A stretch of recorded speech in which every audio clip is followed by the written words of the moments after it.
ക്ഷേമ പെൻഷൻ തുക കൂട്ടുന്നതിന് സർക്കാരിന് പരിമിതിയുണ്ടെന്ന് ധനമന്ത്രി കെ.എൻ. ബാലഗോപാൽ. ഫെബ്രുവരി 7-ന് അവതരിപ്പിക്കുന്ന പുതിയ ബജറ്റിൽ പെൻഷൻ തുക വർദ്ധിപ്പിക്കുന്നതിൽ ഇപ്പോൾ തീരുമാനം എടുത്തിട്ടില്ല.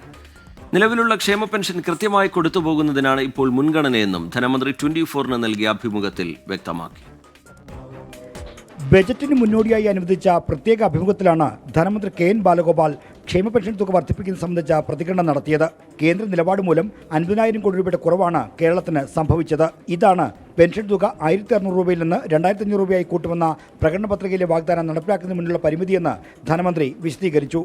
ക്ഷേമ പെൻഷൻ്റെ കാര്യത്തിൽ ഉൾപ്പെടെ നമ്മൾ നേരത്തെ പറഞ്ഞിട്ടുള്ള കാര്യങ്ങൾ അന്ന് നിലനിന്നിരുന്നൊരു സാഹചര്യം വെച്ചിട്ടാണ്. അതിനുശേഷമാണ് ഏറ്റവും കടുത്ത സാമ്പത്തിക ഉപരോധം പോലെ തന്നെ കേന്ദ്ര ഗവൺമെൻറ്റിൽ നിന്ന് വന്നത്. മാനിഫെസ്റ്റോയിലൊക്കെ പറഞ്ഞിട്ടുള്ള കാര്യങ്ങൾ അറ്റൈൻ ചെയ്യാൻ വേണ്ടിയുള്ള ശ്രമം നടത്തും. പക്ഷേ ഇത്രയും ഒരു വെട്ടിക്കുറവ് 50,000 കോടി രൂപയിലധികം വെട്ടിക്കുറവ് വരുമെന്ന് ആരും പ്രതീക്ഷിച്ചതല്ല.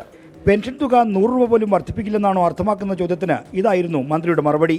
ഏറ്റവും സാധാരണക്കാരായ ക്ഷേമ പെൻഷൻ മേടിക്കുന്ന ആളുകൾ ഉൾപ്പെടെയുള്ളവരുടെ കാര്യത്തിൽ താല്പര്യപൂർവ്വവും അവരോടുള്ള ഉത്തരവാദിത്വം നിർവഹിക്കാനുള്ള സമയമുണ്ടാകും. പക്ഷേ ഇപ്പോൾ എന്താണെന്ന് നമുക്ക് പറയുന്നില്ല. രണ്ടാം പിണറായി സർക്കാരിന്റെ അവസാനത്തെ പൂർണ്ണ ബജറ്റാണ് ഫെബ്രുവരി 7-ന് അവതരിപ്പിക്കുക. തിരഞ്ഞെടുപ്പ് വർഷത്തിലെ ബജറ്റ് വികസനത്തിന് ഊന്നിയുള്ളതാകുമെന്ന് മന്ത്രി സൂചന നൽകി. തീർച്ചയായിട്ടും കേരളത്തെ കൂടുതൽ മുന്നോട്ട് നയിക്കാൻ സഹായകരമായ നിർദ്ദേശങ്ങളുള്ളതായിരിക്കും ബഡ്ജറ്റ്. എന്തായാലും കൂടുതൽ വികസന കാര്യങ്ങൾക്ക് ഊന്നി കൂടുതൽ മുന്നോട്ട് കൊണ്ടുപോകുന്ന ഒരു കാഴ്ചപ്പാട് വെച്ചുകൊണ്ടായിരിക്കും ചെയ്യുക. ആർ. ശ്രീജിത്ത്, 24, തിരുവനന്തപുരം.